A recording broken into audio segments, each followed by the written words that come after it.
Masculinity and darkness have an interesting and symbiotic relationship, because masculinity requires the overcoming of darkness and chaos and fear. One of the major criticisms that people have about masculinity and men is that men are more likely to engage in risky behaviors.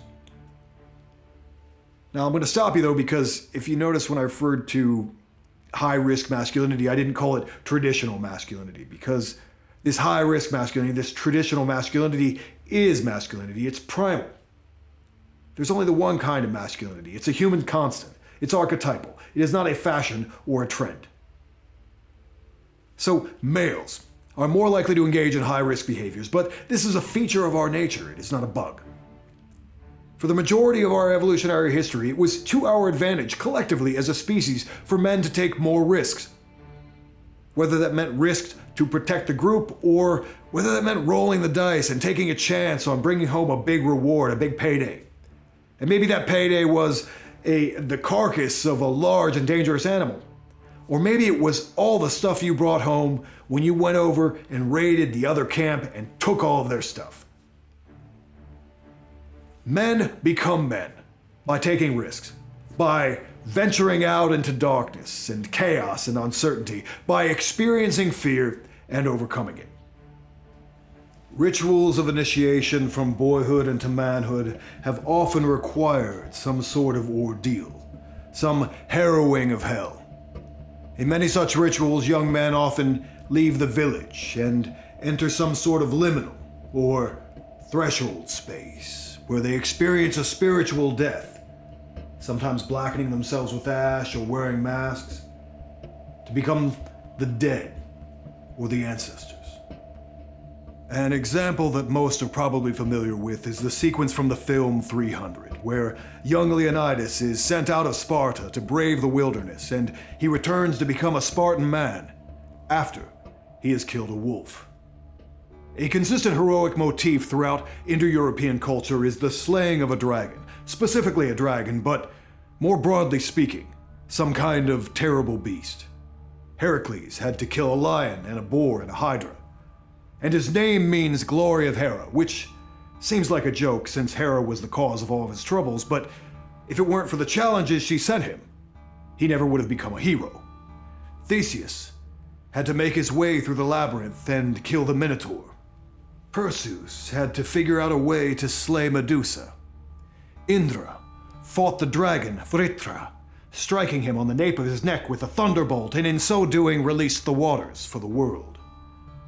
Sigurd slayed the dragon Fafnir, who was kind of a Gollum character cursed by a ring, and when he tasted his blood, he learned the language of birds. Thor fought all kinds of monsters and ravenous, devouring giants, but he was fated to face Jormungand, the serpent that encircles the earth, for his final battle at Ragnarok. The hero, or the heroic god, the striker, he only becomes what he is because he seeks out darkness and chaos and fear, and he confronts it and conquers it, or he dies trying. If you're going to have a hero, you're going to need a challenge. You're going to need a monster. You're going to need a dragon. And heroes are just men writ large, so if you're going to have a man, you're going to need some kind of challenge. You're going to need some chaos. You're going to need some darkness for him to overcome. So darkness and death and risk are all in some way symbolic of man's initiation, or his quest for initiation, his quest to break free from the safety and comfort of the womb, the original safe space, to demonstrate and become what he is. And that's one of the reasons why I think that men gravitate at some point toward morbid imagery. Skulls and bones and violence and death, serpents and dragons. Because on some unconscious level, they know that it is facing primal fear that defines them as men. It's also common for men to define and festoon themselves in the trophies of their initiation and overcoming, like Heracles, traditionally pictured wearing the pelt of the Nemean lion.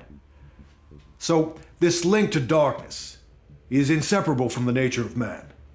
Men, and specifically heroes, are made in the twilight of the perimeter, in the zone of danger, at the bleeding edge of darkness.